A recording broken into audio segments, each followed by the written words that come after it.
नमस्कार विद्यार्थी मित्रांनो, तुमच्या सर्वांचं स्वागत आहे अर्चना's टीचिंग हबमध्ये. आज आपण महा-टी-ई-टी 2026 साठी CDP म्हणजेच चाइल्ड डेव्हलपमेंट अँड पेडागॉजीचे काही महत्त्वाचे MCQ पाहणार आहोत. तेही पूर्णपणे प्रिव्हियस इयर क्वेश्चन्स बेस असतील. हे प्रश्न तुम्हाला एक्झाममध्ये डायरेक्ट मदत करतील आणि तुमची तयारी एकदम मजबूत करतील.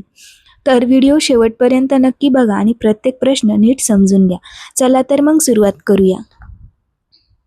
पहिला, बुद्धिमत्तेच्या बहुआयामी सिद्धांतानुसार खालीलपैकी कोणते योग्य आहे? ऑप्शन ए, बुद्धिमत्ता एकच घटक आहे. ऑप्शन बी, बुद्धिमत्ता स्थिर असते. ऑप्शन सी, विविध प्रकारच्या बुद्धिमत्ता असतात. ऑप्शन डी, बुद्धिमत्ता फक्त IQने मोजली जाते. तर या प्रश्नाचे योग्य उत्तर आहेत ऑप्शन सी, विविध प्रकारच्या बुद्धिमत्ता असतात. हॉवर्ड गार्डनर यांनी मल्टिपल इंटेलिजन्स थिअरी दिली. त्यामध्ये त्यांनी linguistic intelligence, logical intelligence, musical intelligence या अशा 8 प्रकारच्या बुद्धिमत्ता असतात हे त्यांनी या मल्टिपल इंटेलिजन्स थिअरीमध्ये आपल्याला सांगितलेले आहे. प्रश्न दुसरा, झोन ऑफ प्रॉक्सिमल डेव्हलपमेंट ही संकल्पना कोणी मांडली?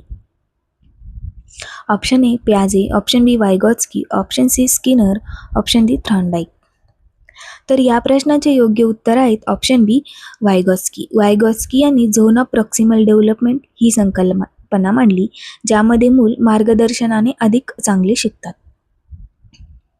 प्रश्न तिसरा, खालीलपैकी कोणता कॉन्स्ट्रक्टिव्हिस्ट दृष्टिकोन दर्शवतो? ऑप्शन ए, शिक्षक केंद्रित शिक्षण. ऑप्शन बी, पाठांतर. ऑप्शन सी, विद्यार्थी स्वतः ज्ञान तयार करतो. ऑप्शन डी, शिक्षा देणे. तर या प्रश्नाचे योग्य उत्तर आहेत ऑप्शन सी, विद्यार्थी स्वतः ज्ञान तयार करतो. त्यालाच कन्स्ट्रक्टिव्हिस्ट दृष्टिकोन असे दर्शवतो. जीन प्याजे यांनी कन्स्ट्रक्टिव्हिस्ट हा दृष्टिकोन मांडला. रिइन्फोर्समेंट ही संकल्पना कोणाशी संबंधित आहे? Option A, Freud. Option B, Skinner. Option C, प्याजे. Option D, Kohlberg. तर या प्रश्नाचे योग्य उत्तर आहेत option B, Skinner. BF Skinner यांनी पॉझिटिव्ह आणि निगेटिव्ह रिइन्फोर्समेंट ह्या 2 संकल्पना मांडल्या. प्रश्न 5वा, कोलबर्गच्या नैतिक विकासाच्या सिद्धांतात किती स्तर आहेत? Option A, 2. Option B, 3. Option C, 4 आणि ऑप्शन डी, 5. तर कोलबर्गच्या नैतिक विकासाच्या सिद्धांतात 3 स्तर आहेत, ज्यामध्ये प्री कन्व्हेन्शनल, कन्व्हेन्शनल आणि पोस्ट कन्व्हेन्शनल. प्रश्न 6, स्केल फोल्डिंग ही संकल्पना कोणाशी संबंधित आहे? ऑप्शन ए, प्याजे. Option B, Vygotsky. Option C, Skinner. Option D, Freud. तर या प्रश्नाचे योग्य उत्तर आहेत option B, Vygotsky. Scaffolding ही संकल्पना वायगॉत्स्की यांनी मांडली. स्केल फोल्डिंग म्हणजे तात्पुरती मदत. प्रश्न 7वा, खालीलपैकी कोणता फॉर्मेटिव्ह असेसमेंट आहे? ऑप्शन ए, अंतिम परीक्षा. ऑप्शन बी, वार्षिक परीक्षा. ऑप्शन सी, सतत मूल्यांकन. ऑप्शन डी, बोर्ड परीक्षा. तर या प्रश्नाचे योग्य उत्तर आहेत सतत मूल्यांकन. म्हणजेच फॉर्मेटिव्ह असेसमेंट म्हणजे सतत मूल्यांकन होय. त्यालाच शिकण्यादरम्यान मूल्यांकन असे सुद्धा म्हणतात फॉर्मेटिव्ह असेसमेंटला. प्रश्न 8वा, learning is a change in a behaviour हे कोणाचे मत आहे? ऑप्शन ए, प्याजे. Option B, Skinner. Option C, Vygotsky. Option D, Bruner. तर learning is a change in a behaviour ही संकल्पना स्किनर यांनी मांडली. स्किनर यांनी बिहेवियरिझम थिअरी मांडली. त्यामध्ये त्यांनी सांगितले learning is a change in a behaviour. प्रश्न 9, इगोसेंट्रिझम ही संकल्पना कोणत्या टप्प्यात दिसते?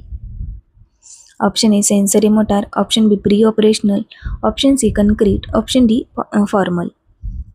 तर इगोसेंट्रिझम ही संकल्पना ऑप्शन बी, प्री ऑपरेशनल या टप्प्यात दिसून येते. हा टप्पा 2 ते 7 वर्ष यामध्ये आढळतो आणि इगोसेंट्रिझम ही संकल्पना जीन प्याजे यांनी मांडली. प्रश्न 10, ट्रायल अँड एरर सिद्धांत कोणी दिला? Option A, Pavlov. Option B, Thorndike. Option C, Skinner. Option D, Watson.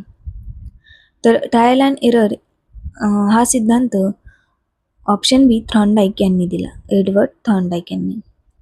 प्रश्न 11 क्लासिकल कंडिशनिंग कोणाशी संबंधित आहे? Option A Skinner, option B Pavlov, option C Thorndike, option D Freud. तर योग्य उत्तर आहेत option B Pavlov. Classical conditioning ही संकल्पना पॅवलो यांनी दिली. इव्हान पॅवलो यांनी कुत्र्यावरती प्रयोग करून हा सिद्धांत स्पष्ट केला. प्रश्न 12 इन्क्लुझिव्ह एज्युकेशन म्हणजे काय? ऑप्शन ए फक्त हुशार मुलांसाठी शिक्षण, ऑप्शन बी सर्व मुलांसाठी समान शिक्षण, ऑप्शन सी वेगळ्या शाळा, ऑप्शन डी फक्त विशेष मुलांसाठी. तर इन्क्लुझिव्ह एज्युकेशन म्हणजे ऑप्शन बी सर्व मुलांसाठी समान शिक्षण. प्रश्न 13 मोटिवेशनचा सर्वोत्तम प्रकार कोणता? ऑप्शन ए बाह्य प्रेरणा, ऑप्शन बी अंतर्गत प्रेरणा, ऑप्शन सी शिक्षा, ऑप्शन डी बक्षीस. तर या प्रश्नाचे योग्य उत्तर आहेत ऑप्शन बी अंतर्गत प्रेरणा. प्रश्न 14 चाइल्ड सेंटर एज्युकेशन कोणी मांडले? Option A Rousseau, option B Skinner, option C Freud, option D Watson. तर चाइल्ड सेंटर एज्युकेशन ही संकल्पना option A Rousseau, Jean Jacques Rousseau यांनी मांडली. प्रश्न 15 लर्निंग बाय डुईंग कोणाशी संबंधित आहे? Option A Dewey, option B पियाजे, option C Skinner, option D Freud. तर correct answer is option A John Dewey. Learning by doing ही संकल्पना जॉन डुवी यांनी मांडली. तर मित्रांनो आज आपण CDPचे काही महत्त्वाचे MCQs पाहिले जे तुम्हाला प्रिव्हियस इयरमध्ये विचारले गेलेले आहेत. जर तुम्हाला असेच महा TET CTETसाठी इम्पॉर्टंट MCQs, नोट्स आणि स्ट्रॅटेजी व्हिडिओज हवे असतील तर चॅनलला सबस्क्राईब करा, व्हिडिओला लाईक करा आणि तुमच्या मित्रांसोबत नक्की शेअर करा. तुमचा एक लाईक आणि शेअर आम्हाला अजून मोटिवेट देतो. पुन्हा भेटूया पुढच्या व्हिडिओमध्ये नवीन इम्पॉर्टंट टॉपिकसोबत. तोपर्यंत अभ्यास करत राहा आणि तुमचे स्वप्न पूर्ण करा. Thank you for watching. See you in the next video.